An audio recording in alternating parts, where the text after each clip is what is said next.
Makanya aku selalu mengatakan sesuatu yang aku alami dan aku praktekin dan hasilnya gimana, ya memang itu yang aku ceritain ke teman-teman yang udah teralami sama aku.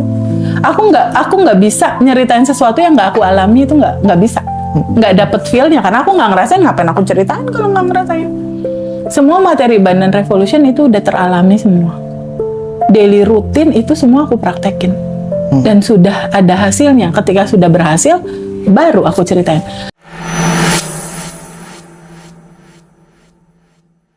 Aku aja kemarin sempat ada kecewa waktu, kayak aku pernah cerita ya. Ada sebuah momentum aku lagi Zoom privat nih. Tiba-tiba adik iparku cerita, "Tete, aku mau ke Bandung, lalalala. Ini link villanya apa segala." "Oh ya udah, tenang, aku yang bayarin." Aku main bayar aja, Dava. Nggak ngecek dulu. Tiba-tiba pas aku tanya, nomor teleponnya udah nggak bisa dihubungi, aku udah transfer. Di situ pertama aku respon normal, kesel dan lain-lain. Kedua, aku duduk sebentar, ini ada kesel. Berarti ada yang belum selesai. Terima kasih tukang pos. Lalu aku kasih asumsi baru. Uang yang keluar adalah sedekah, walaupun ke penipu.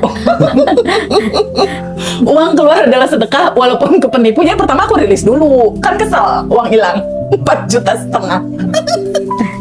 Tapi setelah itu aku mikir, ini aku ke-trigger nih, kesel. Aku duduk sebentar, kesel, tunggu, flashback dulu. Ini ada yang belum beres di mana ya? Ketemu tuh, ada satu momen duduk, nangis sebentar, gue bego banget ya. Duduk, terus oke, pelajarannya apa? Lain kali berarti nggak boleh percaya begitu aja. Tapi ada pelajaran yang harus aku ambil dari situ. Aku emang bego. Maksudnya rusuh, nggak ngecek dulu, nggak apa dulu. Oke, ini pelajarannya harus diperbaiki.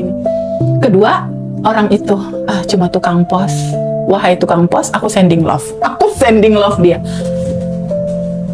Dia dapat kebijaksanaan, dia sehat, bahagia, berkelimpahan. Suatu saat dia dapat pencerahan untuk menyadari apa yang dia lakukan nggak baik gitu. Lalu aku memberikan gambaran pemahaman, oh iya ya, mungkin ada rezeki orang lain yang masih tertahan di aku, sehingga semesta kayak memaksa aku untuk akhirnya keluar duit juga, tapi dalam kondisi yang nggak enak. Mungkin si pencuri ini butuh uang kali ya buat anaknya sekolah, buat istri keluarganya beli beras. Jadi munculnya apa? Masya Allah, makasih duit ini mengalir kepada si yang menipu aku itu. Terima kasih Allah, berkah, semoga rezeki yang aku alirkan berkah buat orang itu. Di situ mulai rada lega. Lalu aku bikin asumsi, uang yang keluar adalah sedekah. Dan uang yang keluar ini adalah sinyal semesta. Masya Allah, 10 juta mau masuk. Realitanya malamnya nggak masuk 10 juta lah, 20 juta. Padahal keluarin 4 juta.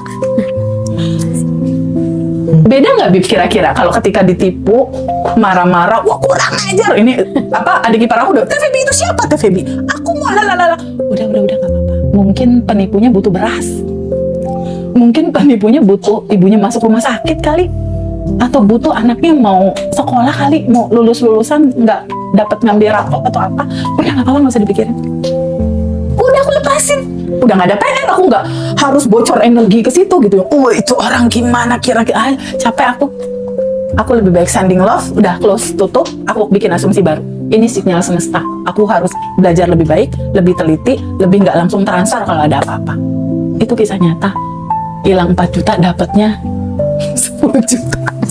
Lebih daripada itu gitu. Mungkin ketangkep nggak? Ketangkep, mungkin sama juga. Aku juga gitu sih dah. Abi pernah punya pengalaman? Pernah pengalaman baru kemarin. How come? Gimana? Ketipu sekitar Berapa? 3 juta. Itu kisahnya gimana, Bib? Uang itu keluar? Itu kisah awal keluar, saya berminat beli barang sesuatu gitu ya. Beli barang sesuatu, oke.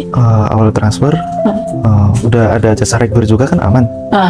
Setelah saya bayar ke rekber, setelah udah down semuanya, dan saya mendapatkan konfirmasi bahwa barang tersebut udah kebeli. Namun beberapa hari saya kontak lagi udah nggak bisa dihubungi ya. Sama kayak aku gitu. Terus akhirnya kamu responnya gimana? Mungkin itu peristiwa dari awal pas saya pulang kerja malam hari.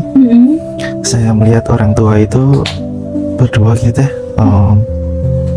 Yang satu ibu-ibu itu jalannya siak-siak gitu sama bapak-bapak yang habis mungkin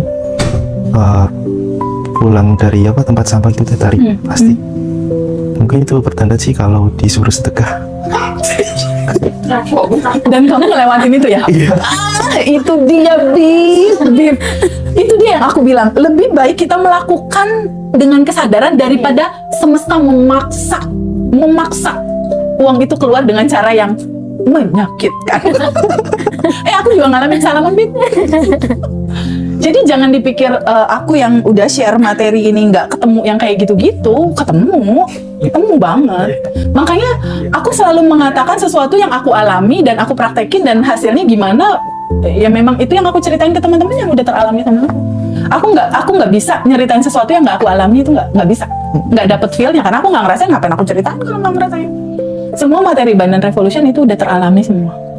Daily rutin itu semua aku praktekin dan sudah ada hasilnya. Ketika sudah berhasil baru aku ceritain. Kalau kita lihat sejarah aku ngobrol sama Mas Hendra di awal-awal kan aku nggak langsung iya. Aku bilang, entar Mas, aku mau ada eksperimen dulu. Ingat nggak? Iya. Entar Mas. Nggak aku iyain karena buat aku entar dulu. Kalau ini udah yang terbaru manifest, aku baru mau Mas Hendra. Ini belum, entar dulu. Gitu. Itu akan beda ketika kita mengungkapkan dan menyampaikan sesuatu yang kita alami sama yang teori doang. Kalau yang teori doang, nggak akan sampai ke hati kamu bahasa ini. Kalau kita merasakan, sampai getarannya ke hatimu. Gitu. Jadi kembali lagi, abaikan realita. Abaikan realita bukan berarti mengacungkan, enggak. Tapi kamu tidak melekat rasa di situ yang, ini gimana, enggak begitu. Bukan itu. Tapi lihat realita itu sebagai hidangan semesta. Yang penting itu bukan peristiwa ininya, Dava, bukan peristiwa ini. Yang penting itu responmu dalam kesadaran. Responmu dalam kesadaran kekurangan dan ketakutankah meresponnya? Atau responmu dalam kesadaran yang kesadaranmu melebar dalam cinta dan kelimpahan? Itu akan beda banget itu responnya. Sangat beda dan hasilnya juga akan beda. Dan itu indah sekali. Yang indah itu bukan manifestnya, bukan. Kalau aku rasakan ya, bukan dapat ininya, bukan. Tapi yang indah itu adalah prosesnya. Proses kita melewati ini semua gitu. Itu indah sekali sih buat aku. Sangat indah. Gitu. Ya, pertanyaan berikutnya? Hebat banget ya Teh ya. Nah Teh, yang kelima, bagaimana cara memulihkan rasa percaya diri setelah mengalami pelecehan verbal atau seksual? Menurut Teh Feli bagaimana? Ya, alumni privat itu ada cukup banyak yang mengalami pelecehan seksual. Ada yang sampai diperkosa, ada. Dan itu memang satu pengalaman yang gak mudah dilalui gitu. Ada juga yang secara verbal, kamu gak berguna, kamu pembawa sial, kamu itu juga ada teman-teman, dan itu pasti butuh ekstra gitu melewati itu semua. Tapi gini teman-teman, jika kita tidak menyadari visi misi jiwa kita, jika kita tidak menyadari bahwa kita bukan si rasa luka itu memang pasti berat itu. Kalau kita hanya melihat bahwa diri kita adalah tubuh ini, diri kita adalah emosi dan perasaan ini, jatuhnya pasti nggak akan selesai-selesai itu rasa. Dan ketika rasa itu nggak selesai, kamu ikhlaskan, kamu lepaskan, lupingan nggak akan berhenti-berhenti. Kalau dari kisah alumni yang privat online sama offline yang aku handle langsung secara one-on-one, itu kisah di masa kecilnya terjadi pelecehan seksual, di realita hidup dia yang sekarang, itu hampir kebanyakan dia mempunyai pasangan yang selingkuh. Kalau nggak pasangannya selingkuh, kalau nggak dia KDRT, pasangannya pukulin dia. Kalau nggak seperti itu, dia juga mengalami satu kekecewaan lainnya yang nggak selesai-selesai. Kenapa itu terjadi? Ini hanya salah satu dari sinyal cara kerja semesta untuk ngingetin orang ini untuk melepaskan rasa yang belum selesai di masa kecil dia. Gitu. Jadi pokoknya Habib Dava Indri Hendar, ketika ada sebuah peristiwa yang terjadi, pahami sama kamu bahwa Allah dan semesta lagi mau ngomong sama kamu. Gitu ya. Apa yang diomongin Teh? Kamu ngerasain apa? Itu yang mau diomongin. Kamu ngerasain apa? Aku sedih, terluka. Ya berarti itu sedih dan terluka di sini masih nyangkut di sini, belum selesai, belum dilepasin, beresin. Ada yang belum selesai. Karena kalau kamu nggak beresin, ini looping nggak akan berhenti-berhenti nih sampai akhir hayat. Looping nggak akan berhenti-berhenti loh sampai ujung usiamu. Dan biasanya kalau misalnya tubuhmu looping terus kan, tubuh Habib, tubuh Dava, Indri, aku dan semua teman-teman itu kan punya kapasitasnya. Kayak memory card 5 GB, 10 GB, itu kan ada kapasitasnya. Kalau kapasitas endapan emosi ini penuh, kelebihan kapasitas, muncullah penyakit berikutnya. Gerd, sakit kepala, gatal-gatal, alergi. Pernah dengar nggak ada teman yang alergi? Iya. Ada teman yang alergi debu lah, asma misal. Pernah dengar ada sakit diabetes? Pernah dengar sakit diabetes atau miom? Pernah dengar? Cancer, asam urat, asam lambung. Semua judul itu adalah cerita lapisan endapan emosi yang kepenuhan, nggak ketampung di tubuhmu, luber, minta dirilis. Coba teman-teman semua yang saat ini lagi live, ada yang udah pada penuh belum itu lapisan endapan emosi? Tandanya tubuhmu mulai bicara di situ, nyut di sini, saraf kejepit. Ada lagi yang angin duduk, ada segala macam, banyak kisah. Itu tandanya waktunya untuk kamu memberi ruang dirimu sendiri untuk melepaskan. Teman-teman semua, sayangi dirimu, sayangi tubuhmu. Ya, Dava, sayangi tubuhmu. Habib, sayangi tubuhmu. Indri juga sayangi tubuhmu. Cara menyayanginya gimana, Teh Febi? Banyak-banyak melepas. Jangan kasih beban terlalu banyak di tubuhmu, kasihan dia. Capek dia, lelah dia. Organ-organmu lelah. Padahal kamu kan pakai tubuhmu dalam hidup. Benar nggak, Bib? Benar. Kamu nggak bisa pakai tubuh orang lain buat hidup. Pakai tubuhmu. Sayangi tubuhmu dengan mendengarkan tubuh ini mau ngomong apa. Ngomongnya apa sih, Teh? Kamu ngerasain apa? Rasa yang nggak enak itu duduk, terima. Cara nerimanya gimana, Teh? Ya duduk aja ngerasain apa yang nggak enak gitu. Lalu flashback dulu ke akar masa kecil. Ada nggak yang belum selesai? Kamu bisa maafin papa nggak? Dava udah bisa maafin papa belum? Bisa. Sending love papa udah? Sip. Udah semua. Kalau ada realita yang nggak enak, flashback lagi ke belakang ya. Karena lapisan endapan itu berlapis-lapis, Dava. Dia lapis gitu. Jadi sebagaimana Habib, Dava, Indri tiap hari kan makan ya, sehari 2 kali ya. Itu kan makanan fisik. Makanan jiwa bersihin lewat pelepasan. Gitu. Dan kamu akan ringan sekali. Kenapa butuh pelepasan itu menjadi lifestyle? Why? Karena tubuh kita yang dasarnya ini adalah kertas putih kebahagiaan dan kelimpahan. Lapisan endapan emosi bagaikan debu yang menumpuk. Ketika kamu sering-sering melepas, kamu tinggal ketemu dasar dan kelimpahan ini. Nanti bentuknya gimana tuh, Teh? Kalau ini udah tipis. Segala hal menjadi mudah. Segala hal menjadi effortless kalau kata di umum. Segala hal menjadi tiba-tiba banyak keajaiban, tiba-tiba banyak kemudahan, tiba-tiba banyak pertolongan. Itu tandanya kamu deket banget nih sama sejatinya kamu. Gitu. Dan jadikan lifestyle melepas itu sebagai betul-betul lifestyle hidup kamu. Terus kapan, Teh, ngerjainnya? Kalau aku sih sambil napas sambil melepas.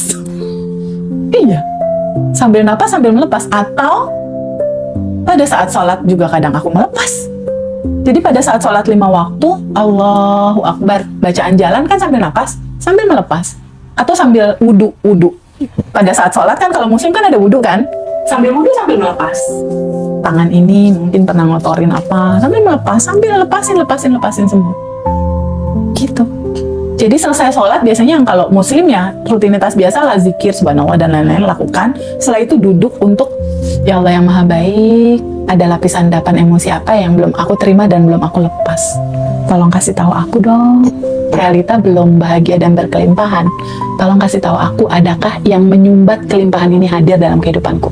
Dava duduk sebentar, Habib duduk sebentar, diem. Nanti dia naik. Deng. Memorinya naik kita nanti. Ini ya udah duduk untuk merasakan rasa itu, lalu lepaskan. Caranya gimana, Teh? Tarik napas.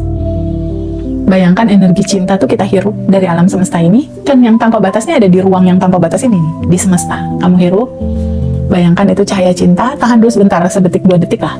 Izinkan cinta itu masuk ke seluruh tubuhmu. Lalu di dalam dirimu kan ada keresahan, ketakutan. Nah, tersoroti sama cinta itu dia terurai. Kayak embun pagi kena sinar matahari. Bisa kebayang nggak? Embun kayak asap-asap kena sinar matahari kan lama-lama dia menghilang kan? Kayak gitu kurang lebih. Lalu kamu hembuskan nafasmu, tanda bahwa dia terurai.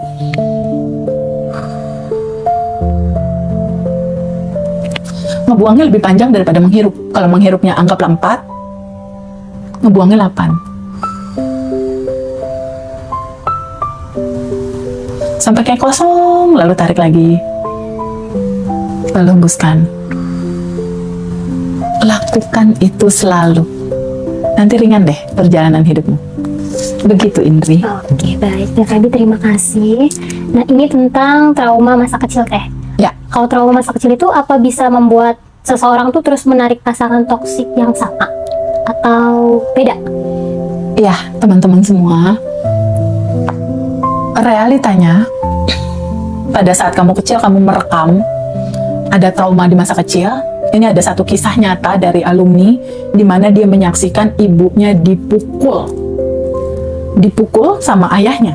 Lalu ayahnya ini galak juga ke dia. Kan kalau orang tua dulu suka mukul pakai gesper ya. Suka mukul juga pakai lidi atau pakai pensil atau pakai rotan ya, rotan pemukul kasur ya kalau nggak salah. Ini kisah nyatanya begitu. Dipukul, si anak ini menyaksikan itu. Dan loopingan yang terjadi apa coba? Anak ini disekolahkan sama orang tuanya di satu Islamic school, sekolah tertentu lah gitu ya istilahnya. Dan dia ketemu gurunya yang juga mukul. Itu kisahnya. Jadi semua rekaman yang terekam di masa kecil dia jadi pattern, jadi pola. Pola ini menyala, mengundang realita dia terjadi sama persis seperti itu rasanya. Jadi pertanyaan yang tadi Teh Indri sampein, Teh Feby, apakah trauma masa kecil ini menarik realita di sekarang yang juga seperti itu? Jawabannya iya. Jika ini tidak dilepas, si cerita akar masa kecil nggak kamu sadari ini rasa ada. Ketika kamu sadari, izinkan kamu terbuka menerima, lalu alirkan. Nggak disimpan-simpan lagi gitu maksudnya. Maafkan, lepaskan, alirkan. Pakai nafas kamu aja sampai kamu lega, tenang, plong. Kalau akarnya nggak diselesain, ini akan terus dan terus terjadi di dalam kehidupanmu, nggak selesai. Sampai pada akhirnya kamu menyadari, kayaknya aku harus lepasin dan ikhlasin. Gitu. Tapi kesempatan teman-teman semua mendengarkan semua informasi ini adalah clue yang sangat baik untuk teman-teman bisa memulai itu, gitu. Ada yang pernah punya kisah yang sama nggak di teman-teman semua yang live saat ini? Ada nggak? Ada yang punya kisah yang sama nggak? Luka masa kecil menjadi realita yang rasanya sama, terluka, sakit, sedih, ada nggak? Rasanya sama, ada nggak, teman-teman? Ada. Coba dijawab. Ada nggak? Ada. Nah, jika itu ada, itu adalah sinyal semesta di mana Allah dan sistem kerja semesta ini mau ngomong sama kamu. Ada yang belum selesai di dalam data dirimu, ada yang belum kamu lepaskan, ada yang belum kamu kasih ruang untuk itu mengalir, dan itu stuck menjadi pantulan realitamu. Jika kamu merasakan bahwa realita ini nggak nyaman, pertanyaannya, mau sampai kapan kamu merasakan ini? Nggak capek kah? Mau tetap berulang-ulang looping kah? Atau izinkan kamu mengantarkan semua cerita ini selesai di titik ini? Karena biasanya trauma DNA ini atau trauma pola masa kecil ini, dia itu, Mas Habib, dari generasi ke generasi. Ya, neneknya dipukulin kakeknya, neneknya mukulin ibunya. Ibunya trauma, ibunya mukulin dia. Ini kisah nyata nih. Dia trauma, ini yang privat sama aku. Lalu dia bilang, Teteh, aku mukulin anakku. Ini mau sampai kapan? Cerita ini nggak selesai-selesai. Ketika kamu mendengarkan apa yang saat ini kita sampaikan, yuk kita stop yuk. Cerita trauma ini di titik kamu aja, cukup selesai di titik kamu. Anak-anak kita, generasi kita punya kesadaran yang lebih baik gitu. Kita selesaikan di titik ini. Di titik ini kita beresin Susah nggak TV bicara ngeberesinnya? Enggak. Cukup kamu luangkan waktu untuk menyadari rasa itu, terbuka menerima, lalu nggak usah kamu pegangin. Alirkan, larutkan. Lakukan aja pakai napas kayak tadi yang udah dicontohin. Simpel kok, sangat simpel. Tapi kembali, prosesnya nggak bisa instan. Nggak bisa instan. Kenapa nggak bisa instan, TVB? Kan lapisan endapan emosinya udah bertahun-tahun. Habib aja umur berapa? 20 sekian kan? 19. 19. Oh, belum 20 tuh, Bib. Habib masih muda ternyata. Oh, Habib 17. Nah, lapisan endapan emosi berlapis-lapis sampai seperti itu. Kira-kira bisa selesai nggak sehari, 2 hari, 3 hari? Enggak. Jadi, izinkan kamu sabar melewati prosesnya, enjoy. Gitu.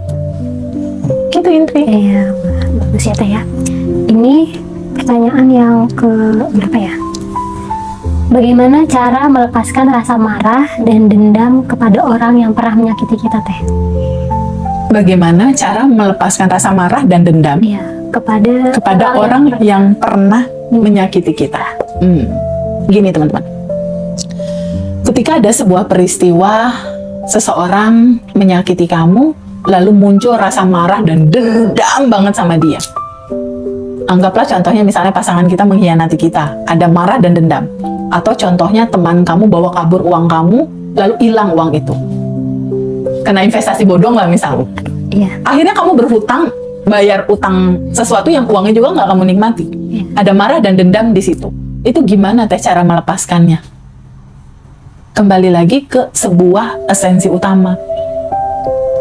Masalahnya bukan sama orang ininya. Ketika kamu mengalami peristiwa ini, ada rasa marah dan ada rasa dendam kan? Rasa marah dan dendam ini kan itu pantulan di cermin kan? Iya. Pantulan di cermin realitamu asalnya dari mana, Mas Habib? Dari diri kita. Dari diri kita sendiri, dari batin kita sendiri.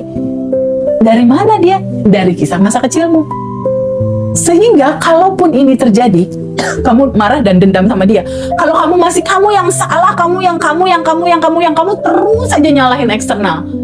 Ini bakal looping lagi. Pasti bakal looping lagi dalam cerita yang berbeda. Dalam cerita kekecewaan yang berbeda, tapi rasanya tetap sama itu, marah dan dendam. Mungkin kisahnya beda lagi tuh. Kalau yang ini keuangan, mungkin yang belah sini yang berikutnya loopingannya adalah relationship misalnya. Cara solusinya itu adalah sadari apa yang kamu rasakan. Setelah itu kamu menyadari dulu, ini realita terjadi tuh sistem kerja semestanya itu gimana ya? Oh, ini cuma pantulan ya. Pantulan ini asalnya dari aku. Rasa marah sama rasa dendamnya, kamu duduk merasakan dulu rasa itu. Aku marah, aku dendam, marah banget sama orang ini. Kamu duduk dulu untuk melepaskannya, merilisnya. Lalu kamu cek ke akarnya dulu. Aku pernah merasakan seperti ini kapan ya? Karena ini kan pantulan dalaman aku. Oh, masa kecil pernah marah sama ibu bapak aku karena aku nggak dianggap, atau karena aku pernah diabaikan, atau papa mamaku dulu pernah bercerai, atau aku pernah dipukul, atau perlakuan mama papaku berbeda dengan kakakku. Kalau kakakku dibelikan sesuatu, kalau aku enggak. Itu ada banyak banget pada saat menggali ke masa lalu. Itu macam-macam itu kisahnya. Nah, duduk dulu nih sama akar ini, lalu izinkan kamu terbuka menerima, lalu alirkan, lepaskan, baru beresin di titik yang sekarang. Izinkan, alirkan, izinkan, lepaskan juga. Setelah itu orang itu diapain Teh? Kalau materi Abundant Revolution kan orangnya di sending love. Sending love dia. Kenapa Teh di sending love? Kan orang itu nyakitin aku, kok di sending love? Iya, segalanya selesai sama cinta, Bib. Kalau orang itu berbuat jahat sama kamu, artinya kan nggak ada cinta di tubuh orang itu. Iya dong. Kalau ada cinta, dia ngiriminnya cinta dong, bukan kekecewaan. Bener nggak? Nggak ada cinta di orang itu, kamu sending love. Tapi kalau tubuhmu masih belum bisa memaafkan, belum bisa sending love, nggak apa-apa. Minimal kamu tahu solusinya itu. Nanti di waktu hening kamu juga akan punya kesadaran. Kalau ini nggak dilakukan, kamu duduk, nggak terbuka menerima dan mengikhlaskan, kamu tahu resikonya. Karena tubuh Habib, tubuh Dava, itu cuma punya 2 respon. Realita terjadi, Habib menolaknya kah, atau Habib menerima? Kalau Habib menolak, resikonya apa, Bib? Looping. Nggak selesai-selesai dia. Yeah. Kalau Habib terbuka menerima dan mengikhlaskan, kejadiannya apa? Selesai. Ketangkap ya? Ketangkep. Sip. Praktek. Iya, oke. Oke. Nah, ini sama sih tadi kan pas banget ya. Apa bedanya sending love dan mendoakan orang? Oh iya, ada bedanya. Detailnya nanti besok lah ya, Bib. Oke. Detailnya besok ya. Besok sayangku. Istirahat dulu ya. Karena memang kalau sending love ada fasenya. Jadi besok kita akan terangkan lebih seru. Wah. Wah, makin malam makin seru ini, Bib. Ini bikin gregetan ini, Bib. Pembahasan ini, Bib. Bikin penasaran kalau ada apa-apa. Ini bikin gak bisa tidur ini pasti. Buat teman-teman. Teman-teman semua, udah ada yang pernah nyobain rilis belum sih? Ada nggak? Ada yang belum nggak? Ada yang pernah nyobain rilis nggak, Bib? Ada yang belum nggak? Ada yang belum pernah nyobain rilis nggak, teman-teman? Ada yang belum, ada yang udah teh. Ada yang belum, ada yang udah. Oke, sebetulnya itu simpel banget sih. Nanti besok kita akan ada praktek rilis, yang kemungkinan 100 orang lebih, 150 orang lebih lah antara offline dan online. Jadi kalau rilis sendiri dengan bareng-bareng, Habib kalau pas lagi kelas bisa ngerasain nggak, Habib, atmosfernya? Bisa. 160-an, bisa ngerasain nggak? Bisa. Rasanya, Indra bisa ngerasain nggak? Merinding, haru biru. Yang Habib rasain gimana kalau pas lagi kita rilis bareng? Kayaknya rasanya tuh vibrasinya beda ya? Seperti ada domain baru gitu tuh. Kenapa? Ada domain baru. Ada domain baru? Oh, seperti ada semesta sendiri gitu di situ yang mulai. Iya, betul banget.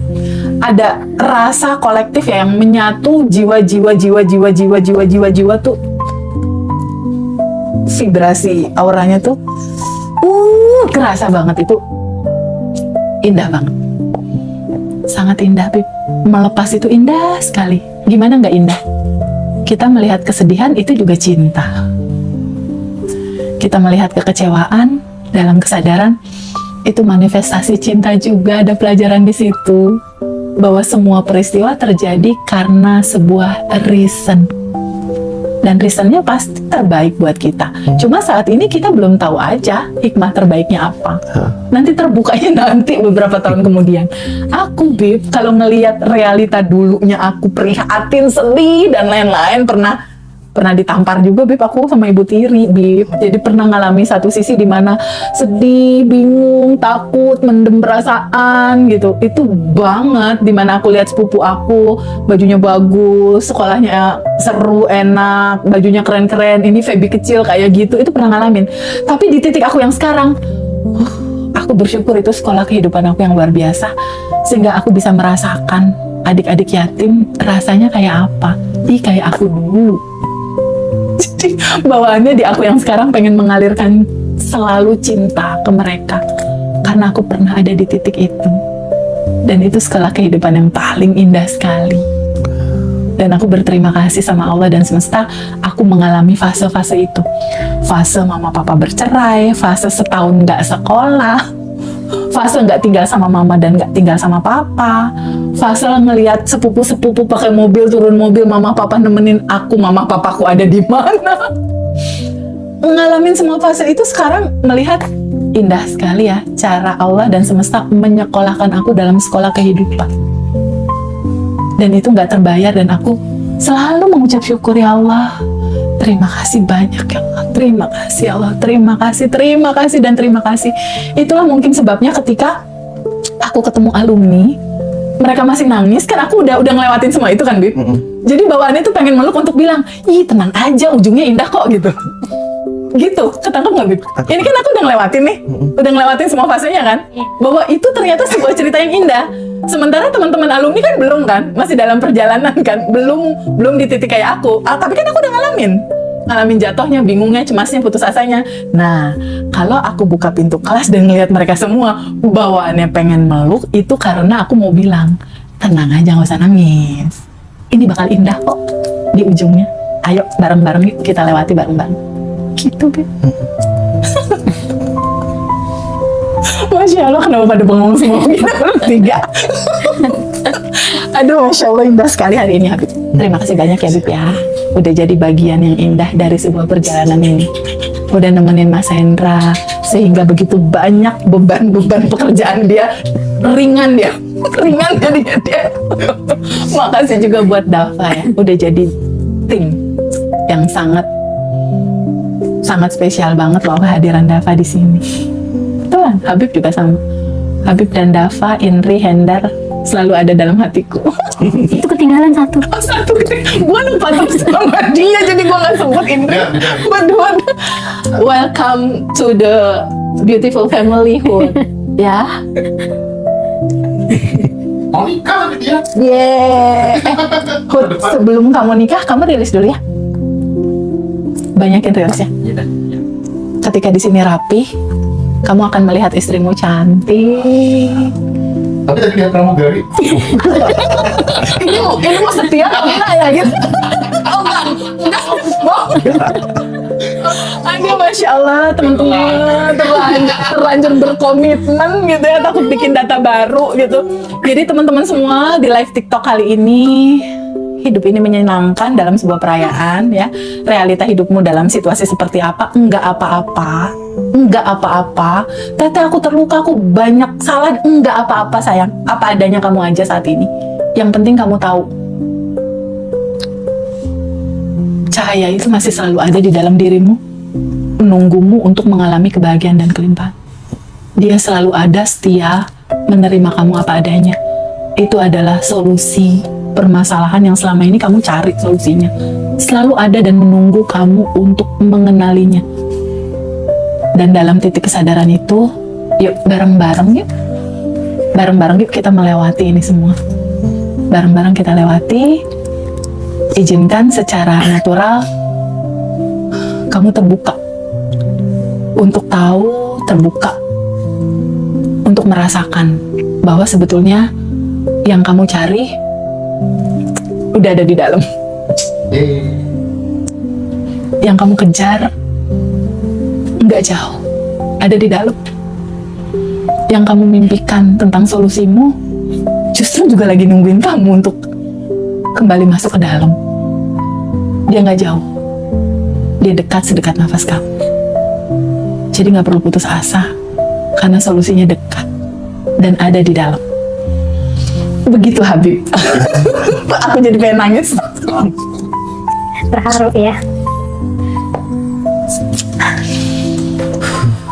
Terima kasih. Terima kasih Teh atas jawabannya.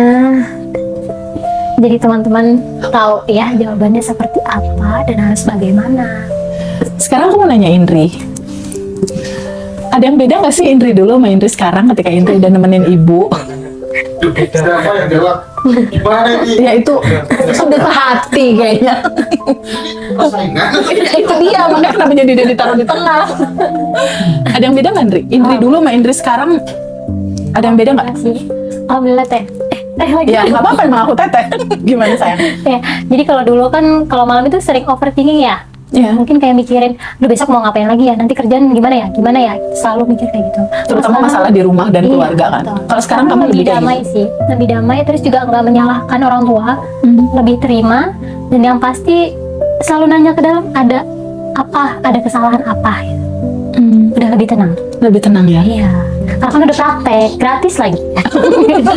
Setiap saat lagi ya. Iya. Masya Allah. Aku seneng banget loh kalau anak-anak muda Mas Hendra umur-umur 20-an udah ketemu ini. Masya Allah. Seneng banget sama yang 17 tahun ini yang di depan aku. Terima kasih ya sudah mewarnai tim kita begitu indah. Aku bahagia sekali. Thank you so much. Udah selesai kah? Oke, sudah. Bib? Ya, Udah. makasih, Teh. Terima kasih banyak ya teman-teman. Sampai ketemu besok ya. Buat teman-teman yang mau tahu dan gimana sih perjalanan besok seru-seruannya, teman-teman boleh ikut gabung. Kalau online kayaknya masih bisa daftar ya kayaknya ya. Masih banyak. Masih memungkinkan kalau untuk online. Besok tanggal 23 Mei 2026 di sini di Jakarta di Grand Orchard Kemayoran. Teman-teman boleh hubungi Mbak Lela atau Mbak Dinda, Mas Dava juga boleh hubungi untuk bisa ikut join bareng-bareng besok kita, karena ada 5 slide terbaru Mas Habib yang akan membuka mata kita lebih terang dan lebih aware tentang lapisan endapan emosi itu stucknya di mana. Itu kita akan ceritain. Terus ketika kita quantum jump itu prosesnya seperti apa sih? Bibit realita itu tertanam dan bagaimana ceritanya ketika kita quantum jump nggak kejadian-kejadian. Analogi gambarannya seperti apa? Dan bagaimana ceritanya ketika kita quantum jump terus kita lepaskan, berikutnya itu kejadian. Jadi kita akan ada dua analogi cerita itu yang akan kita terangkan di dalam slide yang sangat indah sekali. Itu besok. Dan teman-teman boleh online dan offline nanti hadirnya. Kalau yang di luar negeri boleh online, karena nggak ada orang lain yang bisa bantu kita kecuali diri kita sendiri. Tapi kalau teman-teman mau coba icip-icip seru-seruan di Quantum Alignment, itu nanti tanggal 8 Juni 2026 jam 7 malam.